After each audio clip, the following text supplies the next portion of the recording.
Simon, your old club last night, Crystal Palace. Why did I sit down thinking, this is going to be a draw? I reckon Brighton will get back into it and get themselves a goal. And it was a draw. Crystal Palace, Simon, only one win at home all season. And that was way back in September against Wolves. The pressure's on Roy. So what do we think? Will the people at the top of the football club make a change anytime soon, with people like Steve Cooper being spoken about as a potential replacement, should it happen, to Roy Hodgson, with people like Graham Potter in and around the scene? This was Roy Hodgson post-match about what was almost an inevitable score draw. I thought we were good in the first half. I thought we did very well, even to be in the second half, but as the game wore on, they got stronger. I thought the quality of their passing play is always going to ask questions of you, and the way that they dominated the last part of the game always meant that we were going to have to get some good defending done and get some good blocks in. So you can't be enormously surprised when one chance gets converted, especially converted it was such a fantastic cross and header from Danny Welbeck. So at least we didn't concede the equaliser to a really poor piece of play on our part, or a sloppy goal. I mean, Simon, I listened to Roy there. I wonder what the most passionate of Palace fan thinks about Roy being in charge here, because I think they want more from the football club right now. They want to see more from the players on the field. They want to. There's some of the great supporters in the game, as you always tell me. True. But they need and require more back in return. Let's have it right. I mean, you were 2-0 down against Man City on Saturday, and you've come back and got a 2-2 draw in that game. You were very much in the game against Liverpool, and only lost that at the very last knockings. Brighton Palace games take care of themselves. They're always draws. I said it would be a draw yesterday. Yeah. A draw it was. Even when Palace were 1-0 up and it's getting to the last knockings of the game, I thought Brighton will probably score, because that's what always happens. The last 5 games have been 1-1s. Yeah, absolutely. So, Roy was not the long-term fix. His contract dictates that. He signed a year extension to a 6-month contract. Yeah, so he was Palace and I don't know, treading water are two phrases that seem to go together at the moment. It's like it was said to me the other day, and I forget, it might have been Danny that said it to me, about the idea, or it might have been Graeme, about the solidity of taking no risks. Who was around in the marketplace in the summer? Did you want to take a punt? Palace had come, the wheels had come off under Vieira. It was going in the wrong direction. Roy came in, stabilised it. The team was playing offensive football. Alisi was flying. Eze was flying. They were in good nick. Wilfried Zaha was in the side. This year it's a little bit more workmanlike. It's a little bit more like the Roy Hodgson we've seen before, which is pragmatic and difficult to play against and difficult to beat.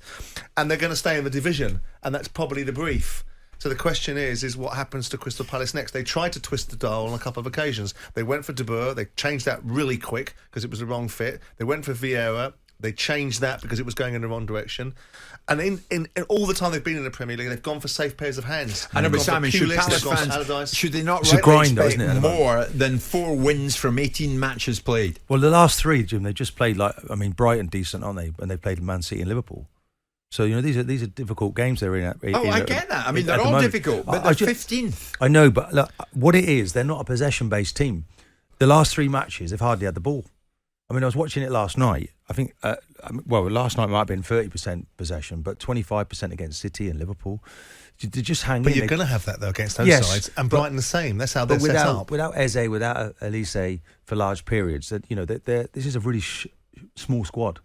There needs to be expenditure. They had both on the pitch last night. Where is the ambition and desire to buy more players? I think they, in the front area of the pitch particularly, they've got their central defensive pairings good, strong, steady. The 2 fullbacks, Klein, Mitchell, they're very difficult to play against.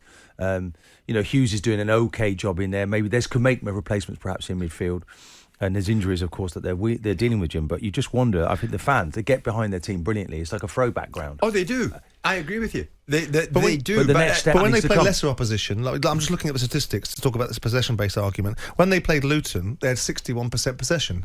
They lost the game. They lost. But they still. But that was worrying when they lost. Yeah, but then it was Liverpool almost lost at Luton.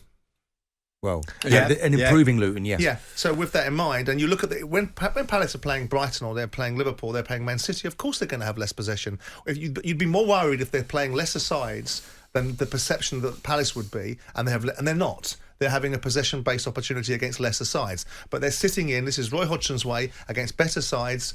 It is his way, but the next step, isn't it, to go to the next level is them to become more possession-based.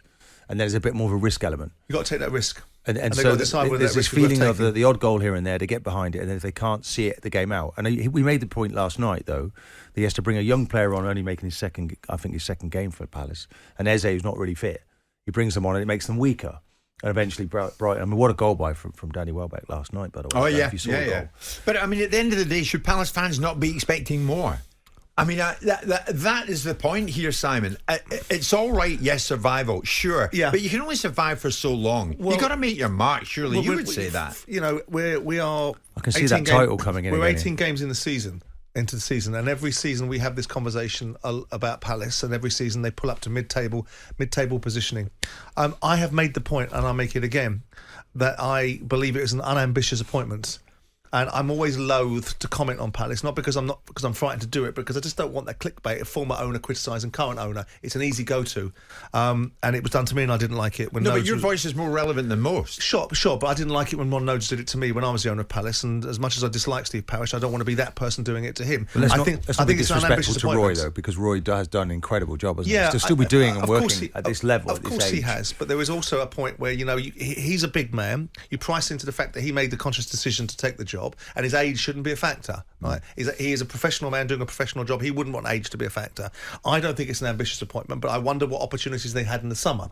We're talking about Cooper now. Cooper is not the fit for Palace now. Cooper at this moment in time needs to recuperate because he's had a bit of a kick-in. But he's not the fit for Palace. Not today, he's not, because I think ultimately, I remember when Allardyce came back, and they took Allardyce in sort of November, December of 2016, 2017, 2016, and Allardyce took a while to get his head in the game because he was still debilitated by the England experience. And I think Cooper has come out of Forest. He lived and breathed and loved that football club, so I'm led to believe, and he's come out of it, and I think he was a little bit flaky at the end. So I don't think you need him right now. So do you go with Roy until the end of the season? Oh, of course you do. All right. Unless there's a really, really big reason why you don't, and that is we're going to get relegated. So Simon's saying, of course you do. Palace fans, of course you will. You'll go with Roy until the end of the season, but are you happy with that?